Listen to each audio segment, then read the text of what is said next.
If you ask any athlete, they will tell you that staying physically strong is only half the battle. You got to stay strong mentally, too. And the importance of mental health was the focus of a special event today as part of the Circle City Classic. We told you a few minutes ago about this symposium called Cherish Your Mind. Yep. Samantha Johnson told us about it, where high school students heard inspiring stories from athletes and health leaders about overcoming challenges. But these are really lessons we can all learn. Yeah, this is help for all of us. So for a deeper look, we're just grateful to have one of those athletes, former Colts safety Antoine Bethea, with us, along with organizer Amp Harris. Thank you all for being here. Thanks for having us. Yeah. So where did the idea for this come from? So it was something that we started last year. Alice Watson, the president of Indiana Black Expo, and myself, we were talking about what we can do differently to help impact. You know, we talk about the physical side of everything from athletes, especially high school kids. They don't understand the mental side of what it takes to be able to even prepare yourself to become that. So we wanted to do something and be intentional about talking to young athletes, young students about protecting your mental health, because they really don't understand. When most people think of mental health, it's got to be something that the stigma of you got to be kind of crazy, which I hate using that term. Or in a crisis Yes. versus just trying to get through life. Every day. And like I tell people, like, we all go through mental health issues day to day. When someone says no to you, that could become a trigger for a mental health situation. So what we wanted to do, because we know the importance of sports and entertainment, and that is the leading thing for our young people. That's where they get a lot of their ideas from.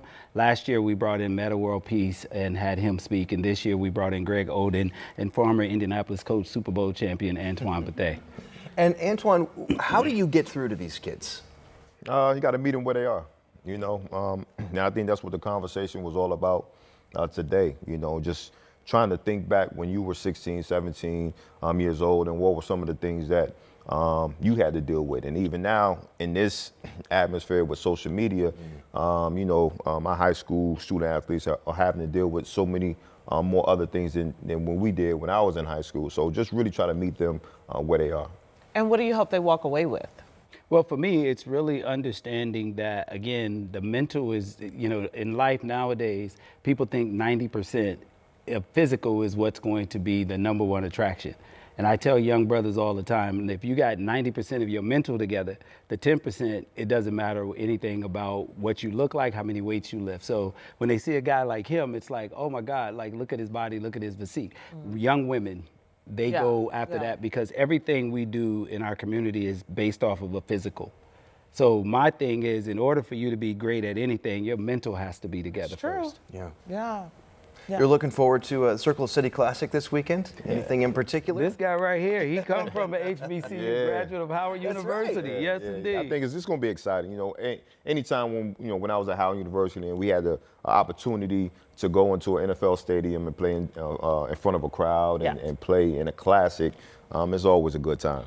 Oh, I love it. I went to HBCU too. I went to North Carolina A&T, which is down the road from Howard. Yes. It'll be an exciting weekend. That part it is. Yes. Hey, both of you, thank you so much for coming on. And really, thank you for doing what you did today. And really just taking the time. Just emphasizing how important this really is, mental health, especially to young people. And if they're going to listen to anybody, they're going to listen to you guys. We hope. Yeah, I hope so. Yeah. All right.